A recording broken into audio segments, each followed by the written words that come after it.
Welcome all to the part 3 of Law of Seas. Now we will see Article 79, the submarine cables and pipelines of the continental shelf. All states are entitled to lay submarine cables and pipelines on the continental shelf in accordance with the provisions of this article. Second, subjected to the rights to take reasonable measures for the exploration of continental shelf, the exploitation of its natural resources, and the prevention, reduction and control of pollution from the pipelines, the coastal state may not impede the laying or maintenance of such cables and pipelines. Next is the landlocked states. Article 124(1) subclause A of the convention defines that landlocked states are states which has no sea coast. Putting it simply, landlocked state means a state which has no sea coast. Instead, it depends on its neighboring states to have an access to the sea. In other words, landlocked states relies on the transit state, which is the state with or without a sea coast, situated between a landlocked state and the sea, through whose territorial transit passes. Article 124(1) of the Convention on Law of Seas. Thus, landlocked states are those states which get access to the sea through the territory of their neighboring state, known as transit states. Now we will see geographically disadvantaged states. Article 70, for the purpose of this part, geographically disadvantaged state means coastal state including the state bordering enclosed or semi-enclosed seas whose geographical situation makes them dependent upon the exploitation of the living resources of the exclusive economic zones of the other state in the sub-region or region for adequate supplies of fish for the nutritional purposes for their population or parts thereof. Coastal states which can claim no exclusive economic zones on their own because they do not have one.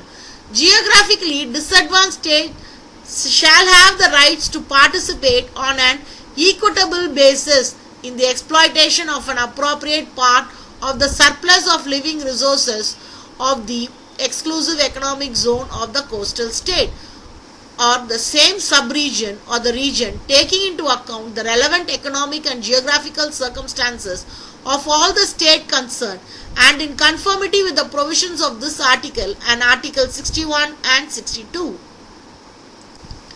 Now if you see this diagram, you can understand how this 12 nautical miles work. Here if you see, if this is the baseline to the territorial act, they have explained that what is this internal waters. Here if you see, the territorial sea has been explained, the contiguous zone has been explained. So the exclusive economic zone, which could be 200 nautical miles, is measured from the baseline to this line.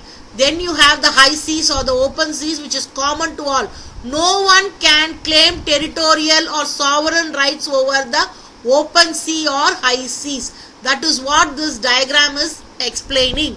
Then you can see the continental shelf area, which is, see here you can see the baseline, and from there you have the territorial sea, and from there with the seabed, along with the seabed you see the access to the continental shelf. This is how it is explained.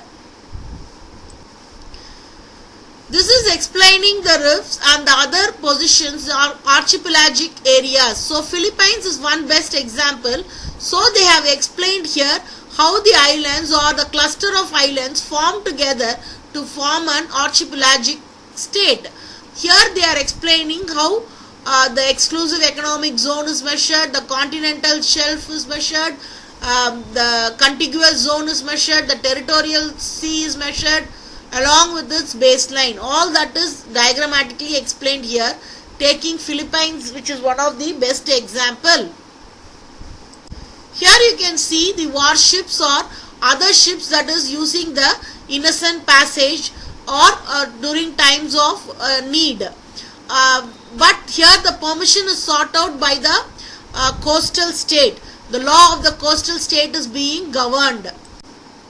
This is Spark Strait, which is near Tamil Nadu. We can see that place that is explaining Rameshwaram, Dhanushkodi, the explaining of this Adams Bridge, where you can see this part.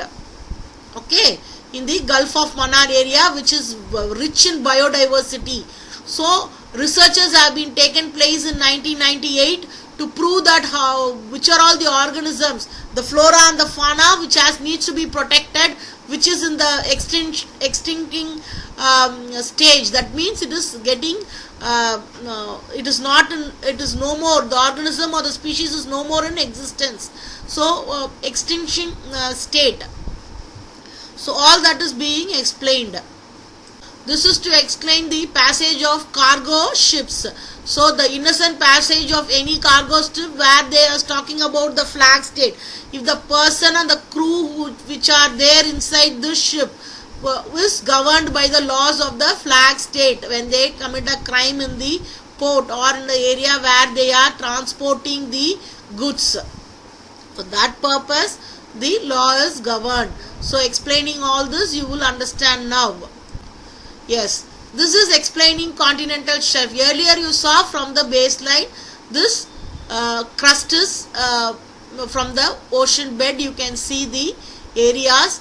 The area from here where you see is the abyssal plain, which we have seen even in the class.